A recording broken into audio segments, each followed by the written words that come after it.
Selamat pagi jemaat Shalom. Selamat hari Minggu dan Tuhan Yesus memberkati.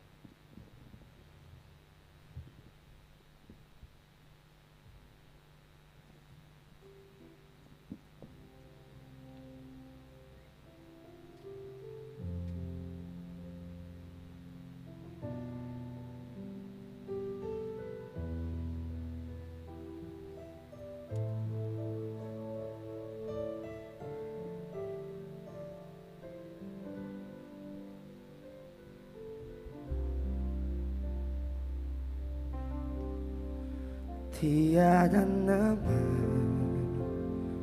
lain ada di dalam hatiku selain nama Yesus Tuhanku. Tiada Allah lain yang menyertai hidupku, hanya Engkaulah Tuhan, Engkaulah Allahku.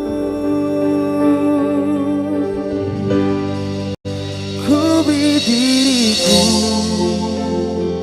hanya untuk menyembah-Mu Tuhan, seluruh hidupku hanya milik-Mu. Ku beri kasihku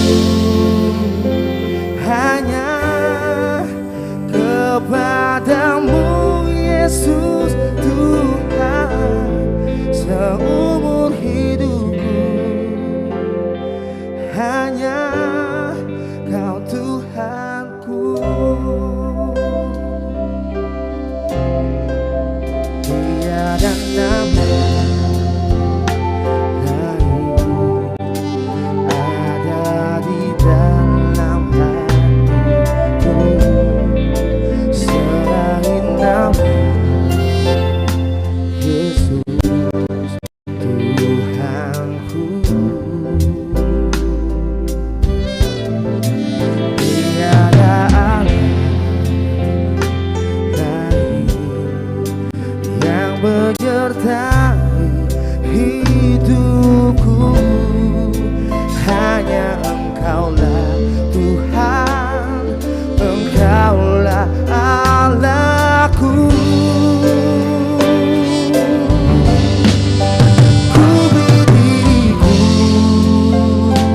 hanya untuk menyembah-Mu Tuhan, seluruh hidupku hanya milik-Mu. Ku beri kasihku hanya kepadamu Yesus Tuhan, seumur hidupku hanya Kau Tuhanku.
Warta Majelis Pekerja Klasis GPM Kota Ambon, Minggu 19 Februari 2023 pukul 9.00 WIB. Jemaat yang Tuhan Yesus Kristus kasihi, selamat pagi dan shalom. Majelis Pekerja Klasis Kota Ambon menyampaikan selamat datang bagi Bapak Ibu Saudara-saudari anak-anak di kebaktian ini. Khusus bagi yang baru pertama kali hadir mengikuti kebaktian di Gereja Maranatha, kami menyambut kehadiran Bapak Ibu Saudara-saudari anak-anak dengan sukacita. Kami mengucapkan terima kasih kepada jemaat atas seluruh perhatian serta topangan untuk pelayanan dan kesaksian di Gereja Maranatha. Kami juga mengucapkan selamat bagi jemaat yang menikmati sukacita HUT kelahiran, HUT pernikahan, dan kebahagiaan lainnya di sepanjang minggu ini. Doa kami, Tuhan Yesus senantiasa memberkati. Selanjutnya kami mohon perhatian jemaat untuk informasi pelayanan sebagai berikut. Penerimaan kolekta Minggu 12 Februari 2023 pukul 9.00 WIB sebesar Rp15.860.600. Syukur sebesar Rp5.197.000.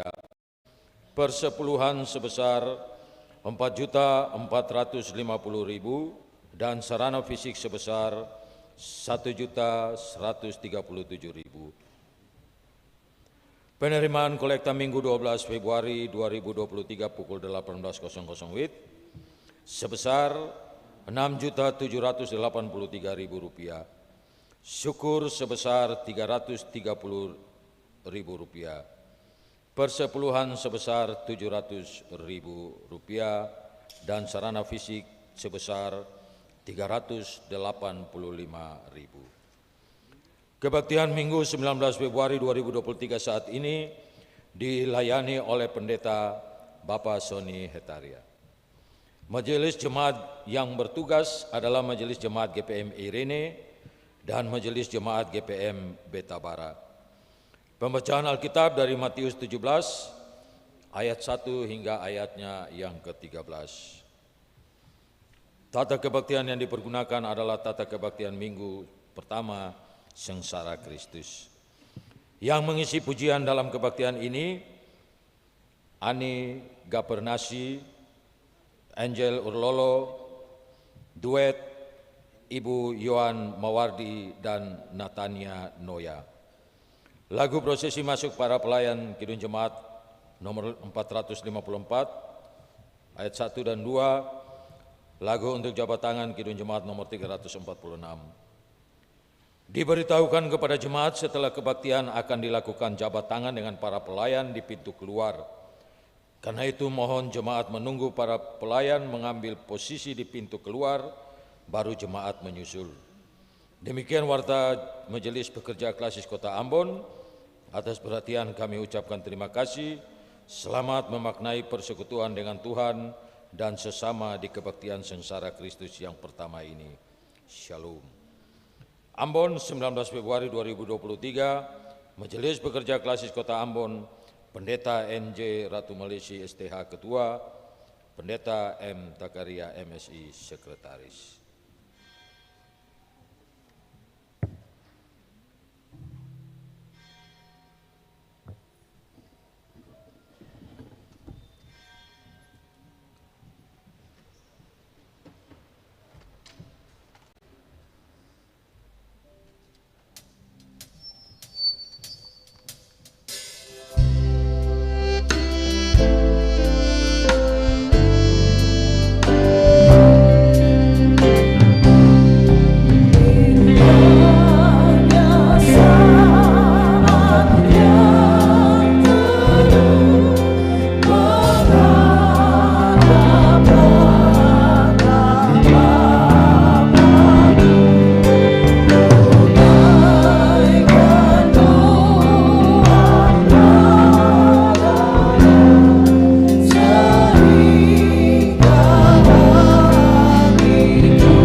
Jemaat yang Tuhan Yesus kasihi, selamat pagi, Shalom.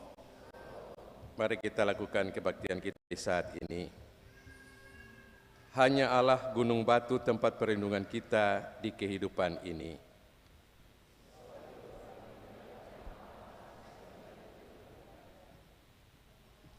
Dialah Kristus penebus dan penyelamat kita.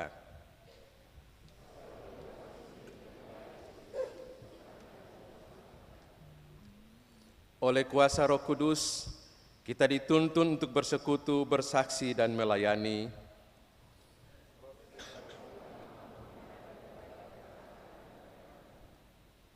Maka kita dasari kebaktian minggu pertama sengsara Kristus di saat ini, di dalam keagungan Tritunggal Allah, Bapa, Anak, dan Roh Kudus. Damai sejahtera Allah menyertai saudara-saudari.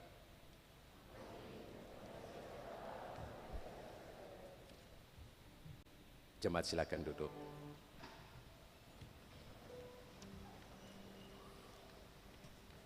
Anak Allah, anak domba Allah yang menderita. Allah adalah gunung batu perlindungan dan kubu pertahanan yang menyelamatkan kita. Hal itu nyata dalam derita Yesus yang merelakan dirinya untuk melindungi dan menyelamatkan kita. Sesungguhnya penderitaan Kristus adalah kemuliaannya yang patut kita agungkan, karena dialah anak domba Allah yang menghapus dosa dunia.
Saudara-saudari, meski kita mengaku sebagai pengikut Kristus, kita mesti jujur mengakui dosa-dosa yang masih sering kita lakukan. Ingatlah bahwa karena dosa-dosa manusia, Kristus rela memilih jalan sengsara demi menebus dosa-dosa kita. Maka marilah dengan kerendahan hati, masing-masing orang mengaku dosa-dosanya di hadapan Allah.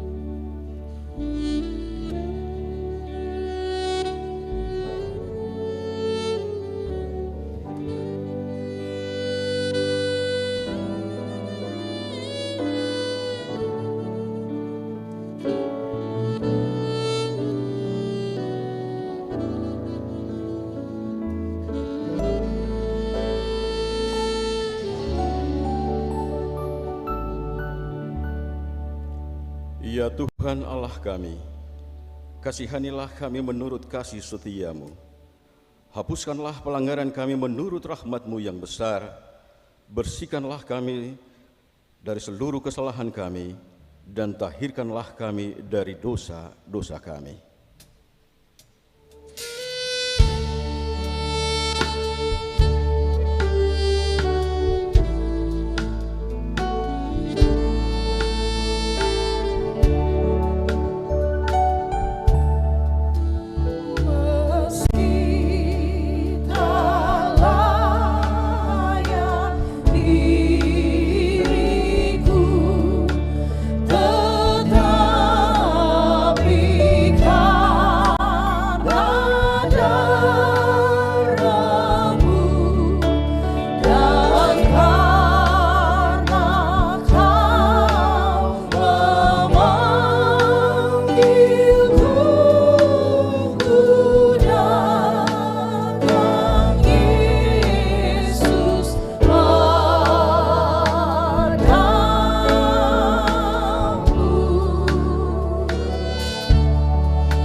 Jemaat kekasih Kristus, bagi setiap orang yang dengan sungguh-sungguh mengaku dosa-dosanya di hadapan Allah, Yesus berkata, "Aku datang bukan untuk memanggil orang benar, tetapi orang berdosa, supaya mereka bertobat."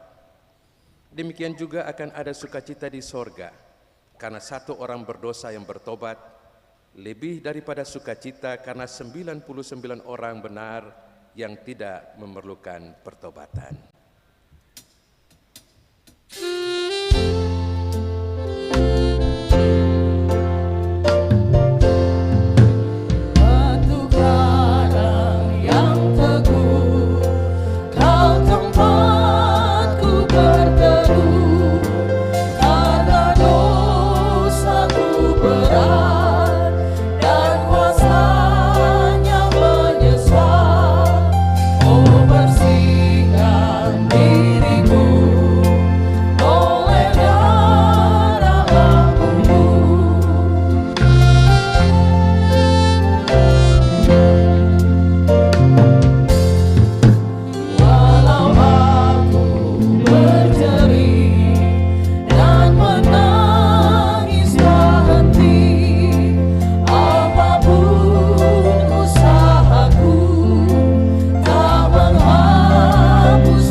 Jemaat Tuhan, oleh sebab anugerah pengampunan dosa telah diberikan bagi kita, maka bertobatlah. Dan jangan biarkan dirimu menjadi batu sandungan bagi hadirnya pengampunan dan damai sejahtera Allah di dalam hidupmu, sebab di dalam Yesus dan oleh darahnya kita beroleh penebusan, yaitu pengampunan dosa menurut kekayaan kasih karunia-Nya.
Sebelum kita datang pada pelayanan firman, kita dengarkan persembahan pujian dari Ani Garpenasi.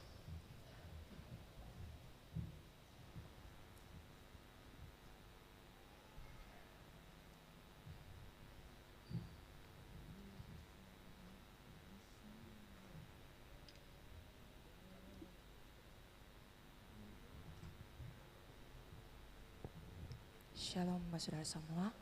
Kiranya pujian ini dapat memberkati ketemu semua yang ada di sini.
Jemaat yang dikasihi oleh Tuhan kita Yesus Kristus, di saat ini kita akan membaca bagian firman Tuhan yang terdapat dalam Injil Matius pasalnya yang ke-17, ayatnya yang pertama hingga ayatnya yang ke-13. Mendahuluinya, mari kita berdoa. Tuhan Yesus, firman yang hidup, di kesempatan ini ya Allah, kami umat-Mu rindu untuk membaca dan mendengar bagian firman Tuhan. Kosongkanlah hati dan pikiran kami ya Allah, supaya firman yang kami baca dan dengar ini boleh mengambil bagian dalam hati dan pikiran kami, untuk kami menapaki hari-hari hidup kami di tengah-tengah dunia yang penuh dengan tantangan ini ya Allah. Berfirmanlah bagi kami ya Tuhan, karena kami umat-Mu telah siap untuk mendengar apa kata firman-Mu. Di dalam nama Yesus hamba berdoa dan mengucap syukur kepada Bapa di surga. Amin. Matius pasal 7, ayatnya yang pertama hingga ayatnya yang ke-13 dengan judul Hal Menghakimi. Jangan kamu menghakimi, supaya kamu tidak dihakimi.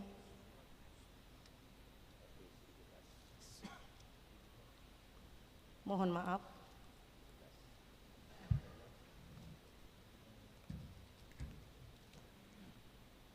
Matius 17 ayatnya yang pertama hingga ayatnya yang ke-13 dengan judul Yesus dimuliakan di atas gunung.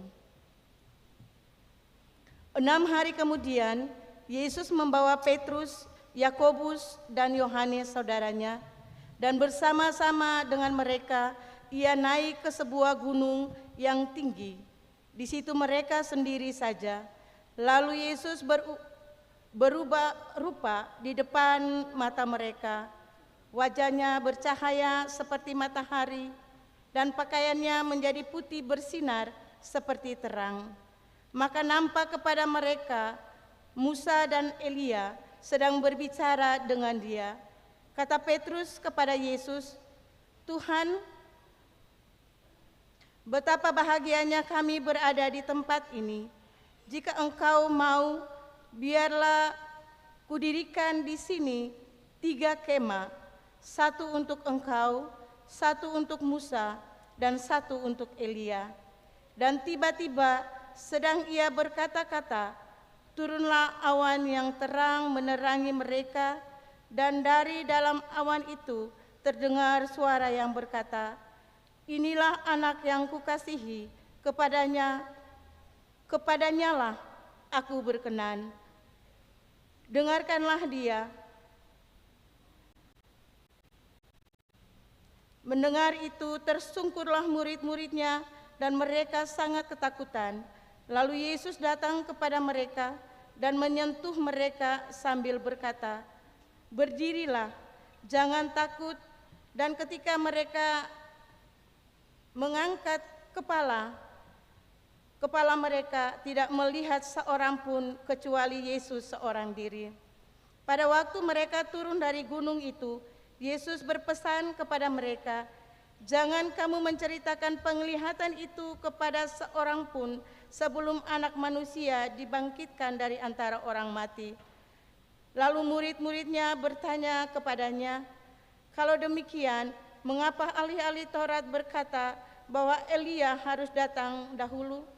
Jawab Yesus, "Memang Elia akan datang dan memulihkan segala sesuatu, dan aku berkata kepadamu, Elia sudah datang. Tetapi orang tidak mengenal dia dan memperlakukannya menurut kehendak mereka. Demikian juga Anak Manusia akan menderita oleh mereka." Pada waktu itu, mengertilah murid-murid Yesus bahwa ia berbicara tentang Yohanes Pembaptis. Demikianlah firman Tuhan.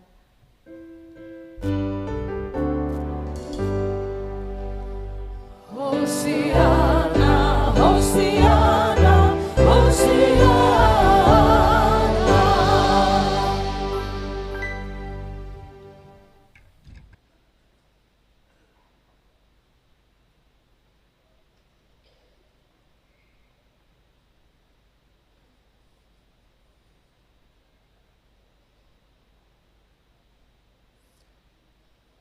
Jemaat yang saya kasihi dalam Tuhan Yesus Kristus, Bapak Ibu anak-anak yang diberkati Tuhan, hari ini kita datang semua bersyukur, baik sebagai pribadi maupun sebagai keluarga, ketika kita meyakini sungguh bahwa kita masih tetap dijaga dan dipelihara oleh Tuhan sampai hidup ini. Ini mesti menjadi sebuah keyakinan iman kita di hari ini, sebab tidak ada di antara kita seorang pun yang dapat menambah sehasta saja jalan hidupnya. Yesus berkata dalam Matius 6 ayat 27, siapakah di antara kamu yang karena kekhawatirannya dapat menambahkan sehasta saja pada jalan hidupnya? Ketika kita tidak mampu untuk menambah kehidupan kita, ketika kekayaan kita tidak mampu menambah kehidupan kita, ketika jabatan kita tidak mampu untuk menambah jalan hidup kita, ketika popularitas kita tidak sanggup menambah kehidupan kita, iman kita akan berbicara. Hanya Tuhan yang memungkinkan kita hidup sampai saat ini, dan karena itu kita bersyukur dalam keadaan ini. Bahkan sebagai gereja kita juga bersyukur karena hari ini kita diperkenankan Tuhan memasuki Minggu Sengsara Kristus yang pertama dari 7 Minggu Sengsara Kristus yang akan kita jalani ke depan. Sebagai gereja kita diingatkan bahwa menjalani minggu-minggu sengsara ini kita mesti memaknai pengorbanan Kristus itu bagi kehidupan kita, bahkan bagi gereja ini. Dalam ajaran Kristen, Mesias atau Juru Selamat, yaitu Kristus yang rela berkorban untuk menyelamatkan seisi dunia, bukanlah seorang pahlawan atau superhero, tetapi seorang yang berkorbankan dirinya bagi keselamatan dunia ini. Bagaimana kita memaknai akan Minggu Sengsara Kristus, akan penderitaan Kristus itu di tengah kehidupan kita saat ini? Sebab realitas kita sedang berhadapan dengan kemajuan ilmu pengetahuan dan teknologi yang berdampak positif tapi juga berdampak negatif. Kemajuan ilmu pengetahuan dan teknologi, bahkan kemajuan zaman ini seringkali menggiring kita pada prinsip hidup, siapa cepat dia dapat, siapa kuat dia menang. Muncul sikap individualisme yang menguasai kehidupan kita saat ini. Bahkan sikap yang lebih ekstrim adalah sikap egoisme. Demi aku, orang lain harus dikorbankan dan disingkirkan. Demi jabatan, demi kekayaan, demi popularitas, orang lain yang menghalangi jalanku harus disingkirkan. Bahkan disingkirkan dengan cara-cara yang licik, cara-cara yang tidak manusiawi. Jabatan, kekayaan, popularitas dan sebagainya dicapai dengan cara mengorbankan orang lain. Kenyataan membuktikan, seringkali kita mengorbankan orang lain untuk kepentingan-kepentingan kita sendiri. Ataukah mungkin juga kita adalah korban dari mereka yang haus akan kekuasaan, haus akan kekayaan, haus akan popularitas? Ini kenyataan yang kita hadapi. Dan apakah sebagai orang Kristen, sebagai pengikut Kristus, kita harus juga hidup dalam prinsip yang demikian di dunia sekarang ini? Mari kita belajar dari apa yang dialami oleh Tuhan Yesus dalam perikop bacaan kita tadi. Matius pasal 17 ayat 1 sampai 13 menceritakan tentang peristiwa Tuhan Yesus dimuliakan di atas gunung. Jika kita memahami perikop ini, baiknya kita juga membacakan 2 perikop sebelumnya, yaitu Matius pasal 16 ayat 13 sampai 20 tentang pengakuan Petrus, di mana Petrus mengakui Yesus sebagai Mesias, anak Allah yang hidup. Ayat 16, Matius 16. Dan perikop Matius pasal 16 ayat 21 sampai 28 di mana Yesus memberitahukan akan penderitaan dan kematian yang akan dialaminya. Namun apa yang Yesus sampaikan itu tidak mau diterima oleh Petrus. Bahkan Petrus menegur Yesus dengan berkata, "Tuhan, kiranya Allah menjauhkan hal itu. Hal itu sekali-kali takkan menimpa Engkau." Ayat 22.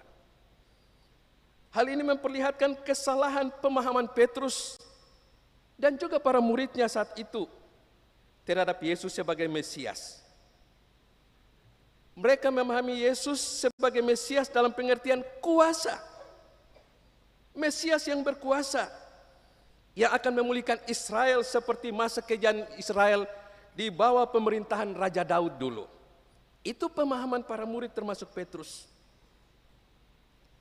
Dalam perikop kita ini Matius 17 ayat 1 sampai 13, Matius hendak menegaskan kepada Petrus dan para muridnya dan semua pembaca Injil Matius, siapa sebenarnya Yesus sebagai Mesias yang diutus Allah, yaitu Mesias yang menjalani jalan penderitaan, jalan salib, jalan kematian untuk menyelamatkan seisi dunia ini.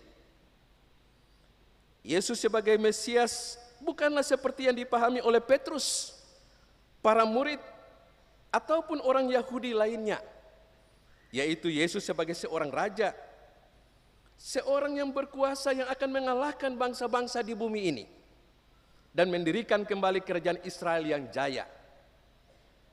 Apalagi kita seringkali memahami seorang penyelamat itu sekarang ini seperti seorang superhero yang diperkenalkan dunia sekarang ini. Superman, Wonder Woman, para Avenger, atau Ant-Man yang filmnya lagi laris manis saat ini. Yesus sebagai Mesias yang diutus oleh Allah sesuai rencana Allah adalah seorang yang menderita, mati dan bangkit untuk menyelamatkan dunia, bukan seorang raja atau penguasa kerajaan dunia. Bapak Ibu saudara-saudara kekasih Kristus, dalam perikop bacaan kita tadi, khususnya dari ayat 1 sampai dengan ayat yang ke-8, mengisahkan tentang peristiwa transfigurasi, perubahan rupa yang dialami Yesus di gunung, yang disaksikan oleh ketiga para muridnya, Petrus, Yakobus, dan Yohanes. Diceritakan bahwa Yesus membawa ketiga muridnya ini pergi ke gunung. Ada ahli yang menunjukkan gunung yang dimaksud adalah Gunung Hermon, salah satu gunung tertinggi di Israel. Dan di sana Yesus mengalami peristiwa transfigurasi, perubahan rupa. Dalam Injil Matius tidak dijelaskan alasan atau motivasi mengapa Yesus membawa ketiga muridnya naik ke gunung tersebut. Padahal dalam sebuah peristiwa seringkali alasan atau motif perlu diketahui. Kita lihat pengadilan pembunuhan Brigadir Yosua Huta Barat, semua berusaha untuk mencari alasan atau motif di balik sebuah peristiwa agar tindakan itu bisa jelas.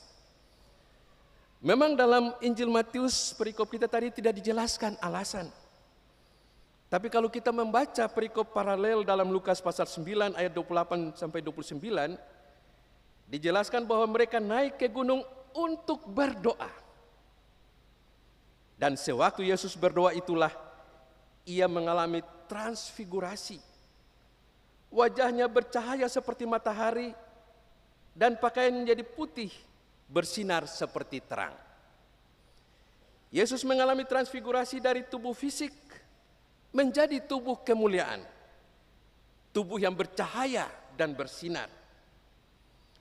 Yesus berdoa untuk meminta jawaban dari Allah akan jalan yang akan ia tempuh, jalan Eksodus, jalan menuju Yerusalem, yaitu jalan penderitaan dari Yerusalem menuju ke Bukit Golgota.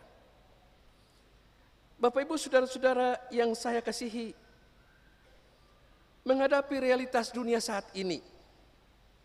Ketika kita sering dihadapkan dengan berbagai pilihan-pilihan. Pribadi seringkali dihadapkan dengan pilihan-pilihan. Keluarga seringkali diperhadapkan dengan pilihan-pilihan. Bahkan juga dalam jabatan-jabatan kita, dalam pengambilan keputusan-keputusan etis kita, seringkali kita berhadapan dengan pilihan. Pilihan yang baikkah ataukah pilihan yang buruk? Pilihan yang benarkah ataukah pilihan yang salah? Kita diajari oleh apa yang dilakukan oleh Yesus ini untuk selalu berdoa, meminta petunjuk kepada Allah. Seringkali kita menggunakan kemampuan kita. Seringkali kita menggunakan kepintaran kita. Seringkali kita menggunakan jabatan dan kekayaan kita untuk memutuskan keputusan yang akan kita ambil. Dan itu seringkali menjerumuskan kita ke dalam masalah dan bencana. Kita diajari oleh Yesus untuk berdoa meminta petunjuk kepada Allah dalam pengambilan keputusan kita tersebut. Kita diajar untuk berdoa ketika sedang menghadapi berbagai pergumulan dan krisis hidup ini. Pergumulan dan krisis ekonomi yang kita hadapi, pergumulan dan krisis sosial, bahkan krisis politik yang kita hadapi. Ketika kita sebagai anak-anak harus mengambil keputusan untuk studi lanjut. Ketika kita sebagai orang tua harus mengambil keputusan terkait dengan masalah yang kita hadapi. Ketika kita mau mengambil keputusan untuk menjadi anggota dewan. Ketika kita mau mengambil keputusan untuk jadi polisi. Ketika kita mau mengambil keputusan untuk menjadi PNS dan tentara dan sebagainya. Bahkan juga dalam jabatan-jabatan kita. Ketika kita mau mengambil keputusan tentang hidup orang lain. Apalagi kalau itu terkait dengan perintah jabatan. Berdoalah minta hikmat dari Tuhan. Supaya Tuhan kasih petunjuk kepada kita, kasih hikmat kepada kita. Supaya kita memilih keputusan yang tidak berdasarkan keinginan kita. Tapi berdasarkan rencana Tuhan. Berdasarkan rancangan Tuhan. Sebab seperti dikatakan dalam Yeremia pasal 29 ayat 11, bahwa rancangan Allah adalah rancangan damai sejahtera dan bukan rancangan kejahatan. Mari kita berdoa, karena hanya doa yang bisa menolong kita untuk mengambil pilihan-pilihan dalam hidup ini. Dalam perikop bacaan kita tadi, Bapak Ibu anak-anak kekasih Kristus, dijelaskan adanya peristiwa transfigurasi Yesus. Peristiwa perubahan rupa dan juga tubuh Yesus sebagai tanda kemesiasan dan keilahian Yesus. Perubahan rupa yang dialami oleh Yesus dari tubuh fisik menjadi tubuh kemuliaan menegaskan siapa Yesus. Bahwa ia bukanlah manusia biasa, tapi dia adalah Mesias, anak Allah yang datang ke dalam dunia dalam kemuliaannya untuk menyelamatkan dunia ini. Menarik Bapak Ibu Saudara-saudara, bahwa peristiwa transfigurasi Yesus itu juga memperlihatkan kehadiran dua tokoh besar dalam perjanjian lama, Musa dan Elia. Kedua tokoh ini dipuja oleh orang Israel karena peran yang begitu penting dari keduanya dalam sejarah dan kepercayaan Israel. Musa adalah penerima hukum Taurat dan dari Allah dan disampaikan kepada umat Israel sebagai pedoman bagi kehidupan mereka. Ia dianggap sebagai tokoh terbesar di antara semua pemberi hukum bagi umat Israel. Sedangkan Elia dipercaya sebagai tokoh terbesar di antara semua nabi di Israel. Kedua tokoh ini juga memiliki pengalaman seperti yang dialami oleh Yesus. Musa pernah mengalami muka yang bercahaya ketika ia menurunkan 10 hukum Taurat dari Gunung Sinai, karena ia telah berbicara dengan Allah. Banding Keluaran 34 ayat 29. Sedangkan Elia telah berbicara dengan Allah di Gunung Horeb. 1 Raja-Raja pasal 19 ayat 9 sampai 12. Bahwa kedua tokoh ini pernah bertemu dan berbicara langsung dengan Allah. Bahkan kematian kedua tokoh ini luar biasa. Musa mati dan dikuburkan oleh Allah sendiri. Dan tidak ada seorang pun yang tahu kuburnya sampai hari ini. Banding Ulangan 34 ayat 5 dan 6. Sedangkan Elia tidak mengalami kematian. Karena ia diangkat ke sorga oleh kereta kuda berapi yang memisahkannya dengan Elisa. Banding 2 Raja-Raja 2 ayat 11. Kedua tokoh besar Israel perjanjian lama ini hadir dalam peristiwa transfigurasi Yesus. Keduanya menurut Injil Lukas pasal 9 ayat 31 menampakkan diri dalam kemuliaan dan berbicara tentang tujuan kepergian Yesus ke Yerusalem, yaitu untuk menjalani penderitaan.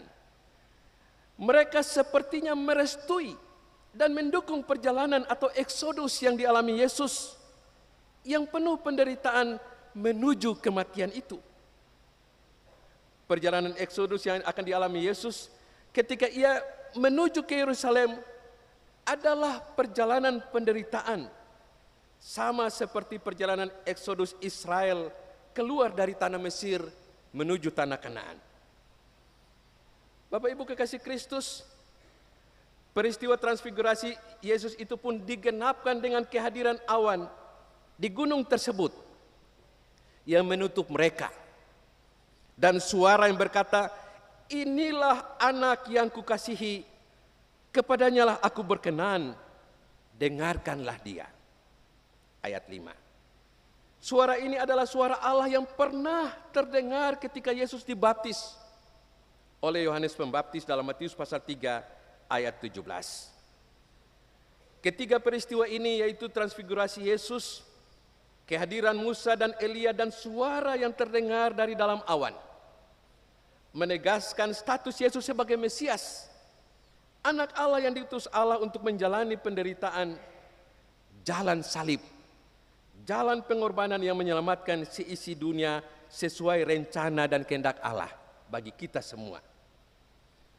Dalam ayat 9 sampai 13 terjadi dialog antara Yesus dengan ketiga muridnya ketika mereka turun dari gunung, di mana Yesus melarang mereka untuk menceritakan penglihatan tersebut sebelum ia dibangkitkan dari antara orang mati. Dan kemudian dialog di antara mereka tentang peran Elias yang selalu dikatakan oleh ahli-ahli Taurat, yaitu untuk memulihkan segala sesuatu sebelum kedatangan Mesias, di mana Yesus berkata peran Elia tersebut telah dilakukan oleh Yohanes Pembaptis. Dalam bagian ini, Yesus tegaskan bahwa anak manusia juga akan menderita oleh ahli-ahli Taurat. Bapak Ibu saudara-saudara kekasih Kristus, kita mengimani Yesus sebagai Mesias dan anak Allah bukan sebagai seorang yang berkuasa, yang memiliki kuasa duniawi, atau seperti seorang superhero, tetapi sebagai Mesias yang dalam rencana Allah mengambil jalan penderitaan untuk menyelamatkan kita. Dalam Matius 26 ayat 36 sampai 46, ketika Yesus berdoa di Taman Getsemani sebelum ia ditangkap, ia sempat berdoa dan memohon kepada Allah Bapa hingga 2 kali.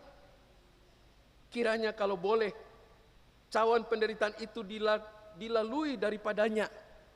Tetapi Allah menghendaki Yesus tetap menjalani jalan salib, jalan penderitaan tersebut. Bapak Ibu anak-anak kekasih Kristus, kita memperingati Minggu Sengsara Kristus yang pertama di saat ini mesti dimaknai dalam kehidupan kita, bahwa penderitaan Kristus yang begitu hebat telah menyelamatkan kita dari dosa dan maut. Tentang penderitaan Yesus ini, Nabi Yesaya telah menyatakan dalam Yesaya pasal 53 ayat 4 dan 5. Tetapi sesungguhnya penyakit kitalah yang ditanggungnya, dan kesengsaraan kita yang dipikulnya. Padahal kita mengira kita kena dia kena tulah, dipukul dan ditindas Allah. Tetapi dia tertikam oleh karena pemberontakan kita. Dia diremukkan oleh karena kejahatan kita. Ganjaran yang mendatangkan keselamatan bagi kita ditimpakan kepadanya. Dan oleh bilur-bilurnya kita menjadi sembuh. Yesus yang menderita adalah juga Yesus yang ikut merasakan penderitaan kita. Dan berjalan bersama-sama di tengah-tengah penderitaan yang kita alami. Siapa di antara kita yang tidak mengalami masalah? Siapa yang di antara kita tidak mengalami penderitaan? Pribadi, keluarga, bahkan gereja ini. Kita diingatkan bahwa Yesus yang mati dan menderita itu juga berjalan bersama-sama dengan kita di tengah penderitaan kita.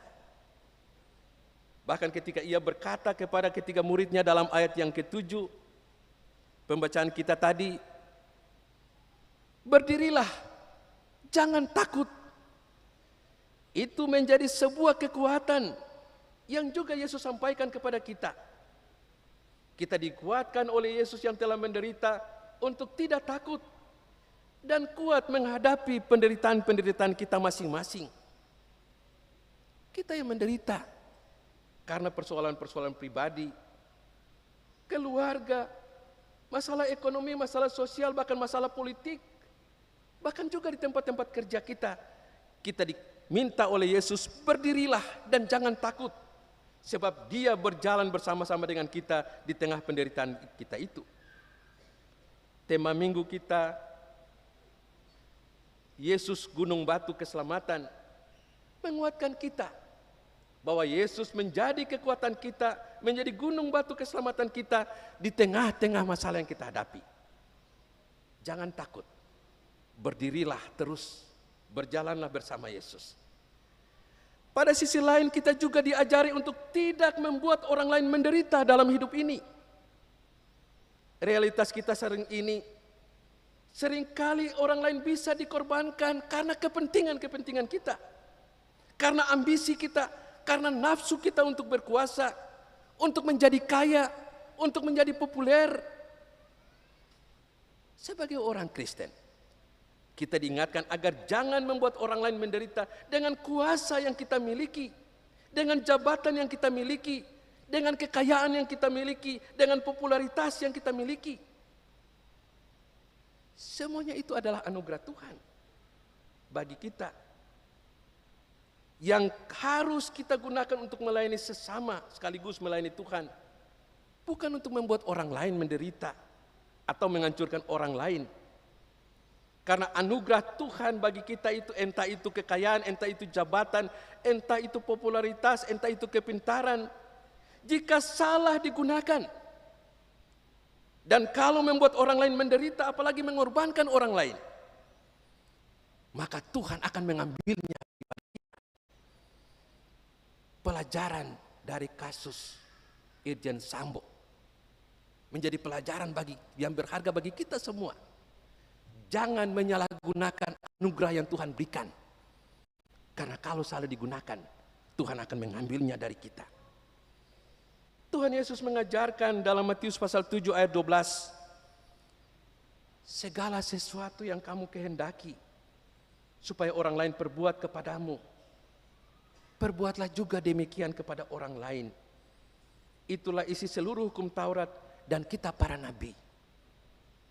Mari kita kembali ke dalam kehidupan nyata kita, ke dalam kehidupan bermasyarakat kita, ke dalam kehidupan berjemaat kita, berkeluarga kita, sambil mengingat Kristus yang telah berkorban menjadi teladan bagi kita, sekaligus menyelamatkan kita. Dan kita juga diajarkan untuk siap berkorban bagi orang lain dan tidak mengorbankan orang lain dalam hidup ini. Tuhan menolong kita. Amin.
mati silakan berdiri untuk kita mengaku iman kita.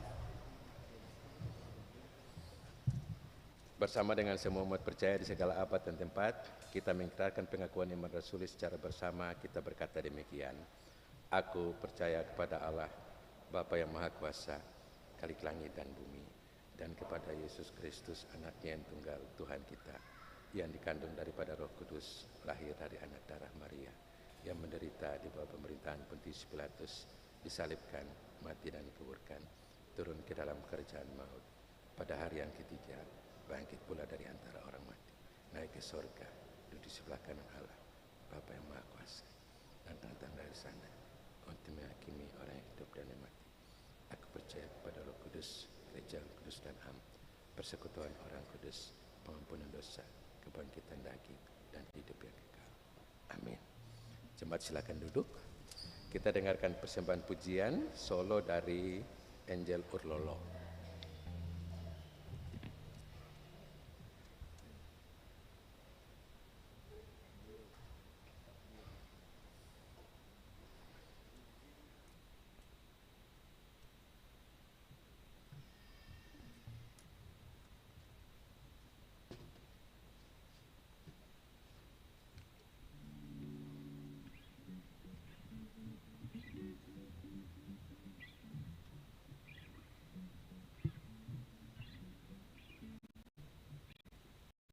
Shalom jemaat. Ya, di kesempatan kali ini beta akan membawakan satu buah lagu yang berjudul Loving Kind. Lagu ini bercerita tentang seseorang yang mengembara jauh sehingga dia merasa sudah tidak dekat lagi dengan Tuhan. Walaupun dia tahu Tuhan itu ada di dalam hatinya, tapi dia mengabaikan Tuhan. Dan dia meminta Tuhan untuk menyertai dia sadar Tuhan menyertai dia, dan dia sadar bahwa Tuhan selalu ada di sisinya. Semoga pujian yang beta bawakan ini bisa menjadi berkat bagi ketong semua.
Jemaat kekasih Kristus, marilah kita memberikan persembahan syukur sebagai tanda syukur atas kasih setia Allah dan cinta Yesus yang harus rela menderita dan mengeluarkan diri menjadi korban yang agung demi menebus kita.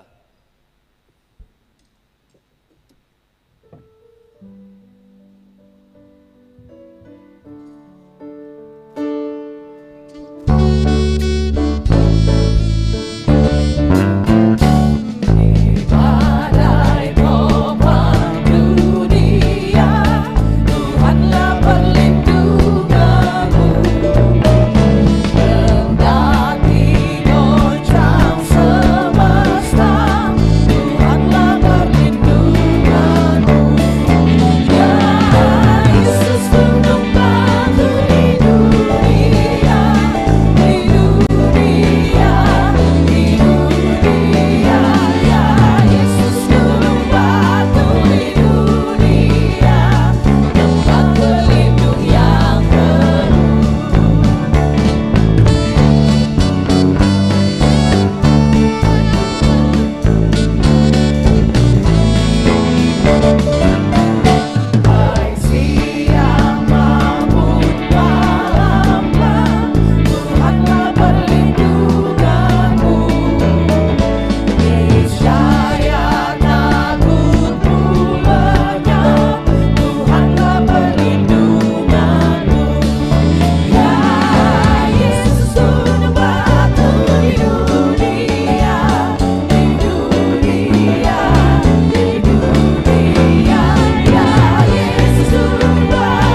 Tuhan Bapa yang kekal kudus, di pagi hari Dominggu, hari Tuhan ini, umat-Mu sudah dapat berkumpul di rumah-Mu yang kudus untuk ada dalam kebaktian bersama.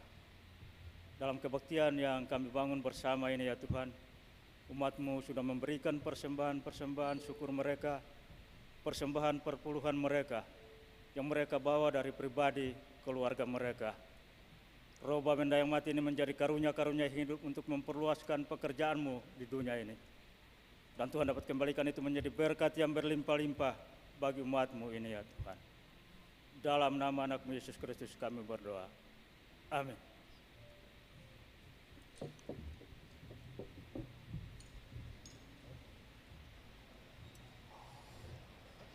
Kita dengarkan persembahan pujian yang terakhir, duet oleh Ibu Yohan Mawardi dan Natania Noya. Disilakan.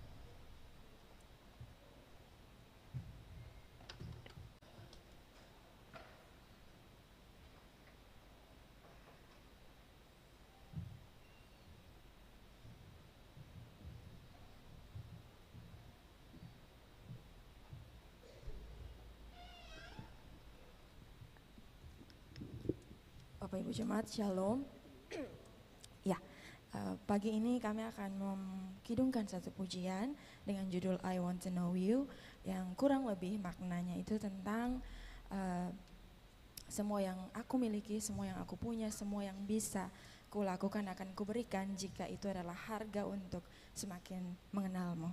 Kiranya melalui pujian ini kita diingatkan kembali untuk memiliki pengenalan yang tepat tentang Kristus. Tuhan memberkati.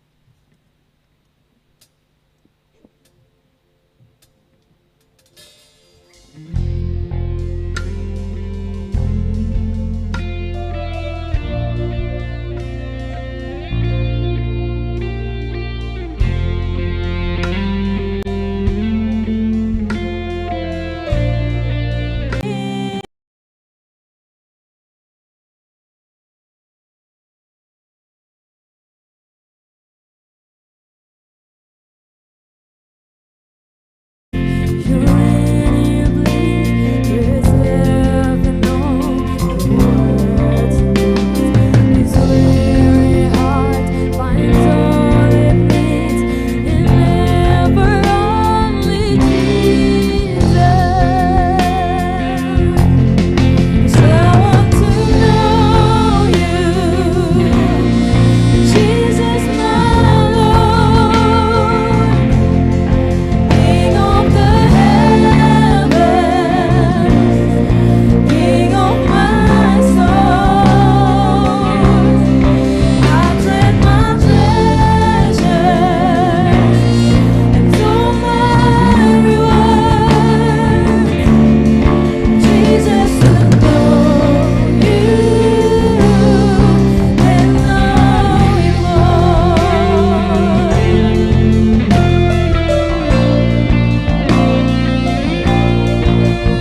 Jemaat Tuhan, kita bersekutu dalam doa syafaat dan kita akhiri dengan mengucapkan doa Bapa kami secara bersama.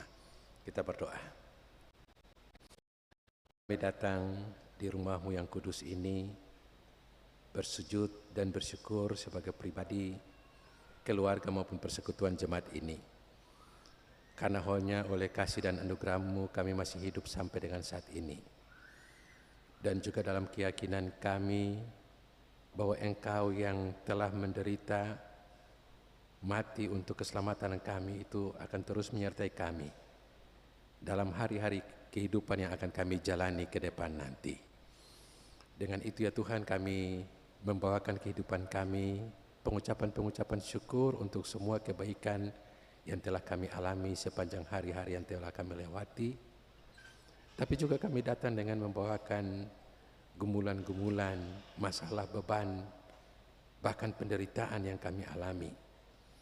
Kami serahkan semuanya ke dalam tangan-Mu karena Engkau yang telah menderita itu akan terus berjalan bersama kami, bahkan menolong kami di tengah-tengah penderitaan kami. Karena itu kami datang menyerahkan seluruh kehidupan kami sebagai pribadi, sebagai orang-orang yang sudah lanjut usia, sebagai bapak-bapak keluarga, sebagai ibu-ibu keluarga, sebagai anak-anak muda, sebagai anak-anak remaja, anak-anak balita sekalipun, bahkan dalam kandungan ibu sekalipun. Kami menyerahkan kehidupan kami karena Engkau saja yang sudah menyertai kami sampai saat ini. Dan kami percaya Engkau juga akan menyertai kami dalam perjalanan kami ke depan. Semua ungkapan-ungkapan syukur kami karena berbagai sukacita kebahagiaan yang kami alami, biarlah Tuhan terima itu. Tetapi juga semua penyerahan diri kami untuk masalah, beban, sakit, bahkan kedukaan yang kami alami, kami serahkan ke dalam tangan-Mu karena kami percaya Engkau tidak tinggalkan kami sendirian, tapi Engkau berjalan bersama kami.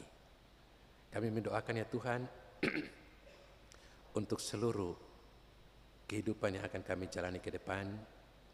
Jaga dan berkatilah kami sebagai orang-orang tua dalam hidup, pekerjaan, usaha pencarian, jabatan, tanggung jawab apapun yang sudah Tuhan berikan kepada kami. Tuhan mengingatkan kami untuk menjadikan kerja kami, jabatan kami, tanggung jawab kami bukan untuk mengorbankan orang lain, tapi untuk melayani sesama kami demi kemuliaan nama-Mu. Hindari daripada kami tindakan-tindakan yang bisa mengorbankan orang lain dalam seluruh kehidupan kami. Karena Tuhan tidak mengendaki, bahkan Engkau mengendaki kami berkorban bagi orang lain. Diberkatilah tempat-tempat pekerjaan, usaha pencarian kami dimanapun ya Tuhan, supaya tempat kerja kami menjadi saluran berkat. Berkatilah kami juga sebagai anak-anak muda, para pemuda, supaya kami menggunakan hidup kemudahan kami sesuai dengan kehendak-Mu. Kami yang sedang mencari pekerjaan, ataupun yang sudah diberkati Tuhan di tempat kerja masing-masing, Tuhan berkati. Kami mendoakan anak-anak cucu-cucu kami dalam dunia pendidikan mereka, dari tingkat TK playgroup sampai perguruan tinggi, yang ada bersama kami maupun yang terpisah dimanapun. Tuhan sertai dan berkati mereka. Masa depan mereka kiranya Tuhan sediakan. Bahkan anak cucu kekasih kami yang masih balita sekalipun, Tuhan jaga, Tuhan pelihara, Tuhan berikan pertumbuhan kepada mereka. Kami berdoa bagi kehidupan kami dengan keluarga kami masing-masing, ataupun kami dari luar daerah yang karena tugas berada di kota ini. Tuhan sertai, Tuhan berkati. Biar tugas-tugas kami bisa Tuhan sertai supaya kami bisa menjalaninya dengan baik. Dan setelah selesai kami akan kembali ke tempat kami masing-masing, kediaman kami masing-masing, keluarga kami masing-masing, dalam kasih dan kemurahan-Mu saja. Kami menyerahkan seluruh kehidupan kami sebagai pribadi dan keluarga ke dalam tangan-Mu. Sebagai bagian dari masyarakat, kami mendoakan dunia ini, dunia yang masih diwarnai oleh berbagai tindakan kekerasan, tindakan mengorbankan orang lain, bahkan mematikan orang lain. Peperangan yang masih terjadi antara Rusia dan Ukraina, ataupun berbagai tindakan-tindakan anarkis dan juga tindakan-tindakan pembunuhan yang masih berlangsung di seluruh belahan dunia ini, Tuhan damaikan. Kami berdoa menyerahkan bagi peristiwa gempa Turki, Suria yang telah mengorbankan puluhan ribu nyawa. Tuhan sertai, Tuhan berkati masyarakat dunia untuk gempa ini sebagai masalah kemanusiaan di mana semuanya saling bahu-membahu menolong para korban gempa ini. Bahkan kepada seisi dunia ini Tuhan pelihara dari gempa-gempa, kejadian-kejadian alam yang berpotensi menghancurkan dan mengancam kehidupan umat manusia. Tuhan lindungi, tapi juga Tuhan berikan hikmat, akal budi kepada kami untuk melihat tanda-tanda alam, yang karena itu kami harus menghindar daripada peristiwa-peristiwa alam ini. Bangsa ini kami berdoa pemerintah, presiden, wakil presiden dan jajarannya Tuhan berkati, supaya pemerintah melaksanakan tugas untuk melindungi segenap bangsa Indonesia dan juga mensejahterakan masyarakat Indonesia ini. Di tingkat provinsi Tuhan berkati, gubernur, wakil gubernur dan jajarannya Tuhan berkati, supaya provinsi ini terus ada dalam tindakan-tindakan untuk mewujudkan kesejahteraan masyarakat Provinsi Maluku. Kami berdoa kepada pemerintah di tingkat Kota Madya, Bapak Pejabat Wali Kota bersama dengan Sekretaris Wali Kota, Sekretaris Kota dan seluruh jajarannya Tuhan berkati. Pemerintah kota kiranya diberikan hikmat dan kekuatan untuk terus melaksanakan tugas-tugas mensejahterakan masyarakat. Bahkan sampai di tingkat-tingkat terkecil sekalipun. Tuhan berkati bersama dengan pemerintah secara eksekutif, legislatif, yudikatif, keamanan TNI Polri. Seluruh elemen masyarakat kiranya diberkati Tuhan untuk kebaikan kota ini. Kami berdoa ya Tuhan, menyerahkan gerejamu dari dunia, Indonesia, Gereja Protestan Maluku, pimpinan sinode, wilayah-wilayah pelayanan Gereja Protestan Maluku di Provinsi Maluku dan Maluku Utara. Tuhan berkati klasis-klasis, Tuhan berkati klasis Kota Ambon, Tuhan berkati pimpinan klasis, bahkan seluruh jemaat-jemaat di Kota Ambon, klasis Kota Ambon itu Tuhan berkati. Pelaksanaan persidangan yang sudah berlangsung, khususnya di hari ini persidangan Jemaat Niel yang terakhir, Tuhan berkati. Juga persiapan sidang klasis yang akan berlangsung di esok hari, di minggu depan nanti di Jemaat Sion. Tuhan berkati supaya semuanya berjalan dalam kasih dan kehendak-Mu. Kami berdoa untuk seluruh gumulan di klasis ini, Tuhan sertai, Tuhan berkati. Kami mendoakan kepada Deidra Tomasoa yang karena tugas untuk studi ke luar negeri, dia harus melepaskan tanggung jawabnya sebagai anggota tim Media Center Klasis Kota Ambon, juga sebagai panitia Klasis Kota Ambon Cup. Tuhan berkati, lepaskanlah ia dari tanggung jawabnya ini, dan kiranya proses studi akan ia jalani akan sukses dalam berkat dan pemeliharaan Tuhan. Kami berdoa bersama sebagai pelayan Gereja Protestan Maluku untuk hari ini, ketika atas kehendak Tuhan saja telah memanggil hamba-Mu Pendeta Rido Mailisa yang meninggal dunia semalam. Tuhan berikanlah kedamaian kepadanya di rumah Bapa. Ia telah menyelesaikan panggilan dan tanggung jawabnya menanam dan menyiram di kebun anggur Tuhan di dunia ini. Terimalah ia dalam keabadian-Mu. Keluarga yang ditinggalkan diberikan kekuatan. Kami berdoa kepada seluruh pelayan di seantero jemaat GPM ini, di kota, di desa, di pesisir, di pedalaman, para pendeta, para majelis jemaat, para pengurus unit wadah organisasi. Tuhan lindungi, Tuhan kuatkan, supaya proses-proses menanam dan menyiram di jemaat seantero wilayah pelayanan GPM ini terus dilakukan, karena Tuhan terus menguatkan para hamba-hamba-Mu untuk melayani di seantero GPM ini. Kami berdoa menyerahkan peribadahan kami di saat ini. Tuhan sertai, Tuhan berkati jemaat-Mu yang telah mengambil bagian, kiranya terus dikuatkan oleh Tuhan. Engkau sendiri berkata kepada para murid, kepada kami di saat ini, berdirilah, jangan takut. Kiranya ini juga menjadi kekuatan iman bagi kami ketika kami menjalani berbagai realitas hidup ini. Karena kami percaya Engkau adalah Tuhan, Mesias, Anak Allah yang hidup, bukan yang menderita dan yang mati saja, tapi yang bangkit, yang naik ke surga, yang berkuasa atas seisi dunia ini dan seisi alam semesta ini. Engkau akan menyertai kami dalam seluruh derap langkah kehidupan kami, baik hari ini maupun hari-hari yang akan kami jalani ke depan. Kami bawakan seluruh kebaktian kami di saat ini sebagai pelayan yang terlibat dalam pelayanan ini, sebagai pelayan firman, sebagai majelis jemaat, sebagai kolektan, sebagai pemain alat-alat musik, Doria, penata multimedia sound system, solo duet yang sudah menyumbangkan lagu, Koster Tua Gama. Pelayanan kami kiranya menjadi berkat bagi jemaat-Mu, juga menjadi berkat bagi kami supaya kami terus dikuatkan oleh Tuhan untuk melaksanakan tugas kami masing-masing.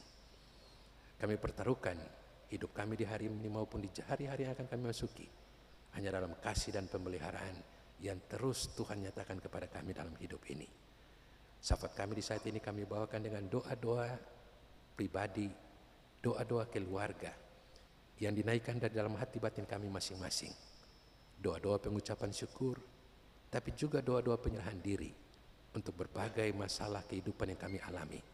Semuanya kami bawakan dalam keyakinan iman, dalam persekutuan dengan Tuhan, jeripaya kami tidak sia-sia. Kami naikkan syafaat kami ini dalam nama Tuhan Yesus Kristus, Sang Mesias, Anak Allah yang hidup itu, yang telah mengajar kami berdoa bersama-sama. Bapa kami yang di surga, dikuduskanlah namamu, datanglah kerajaan-Mu, jadilah kehendak-Mu, di bumi seperti di surga. Berilah kami pada hari ini makanan kami yang secukupnya, dan ampunilah kami akan kesalahan kami, seperti kami juga mengampuni orang yang bersalah kepada kami. Dan janganlah bawa kami ke dalam pencobaan, tapi lepaskanlah kami daripada yang jahat, karena Engkau yang punya kerajaan dan kuasa dan kemuliaan sampai selama-lamanya. Amin.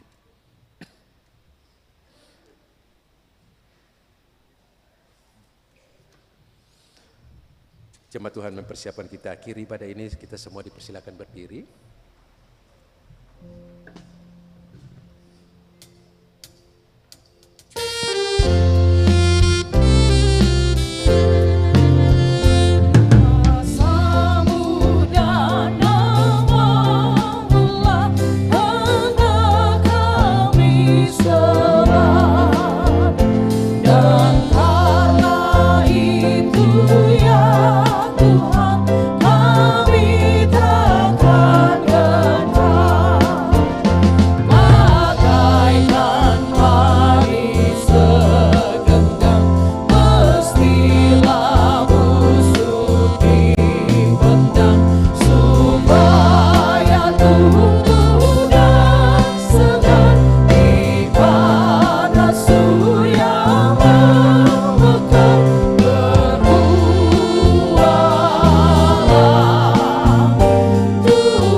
Jemaat yang Tuhan Yesus kasihi, Allah adalah gunung batu perlindungan kita.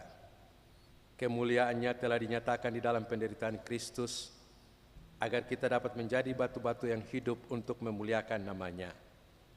Pergilah dan jadilah saksi-saksi Kristus bersama jaminan berkat dari Tuhan.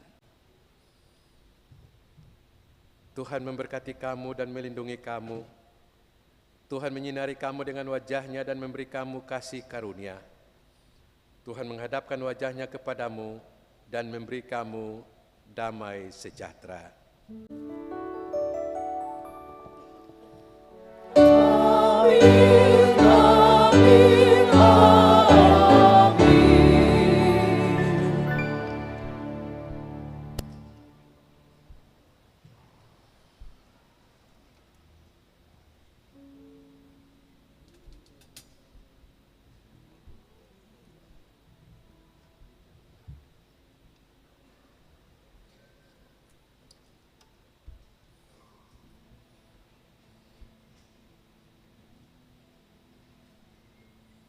Kebaktian kita selesai, shalom. Jabat tangan diiring oleh kantor ya.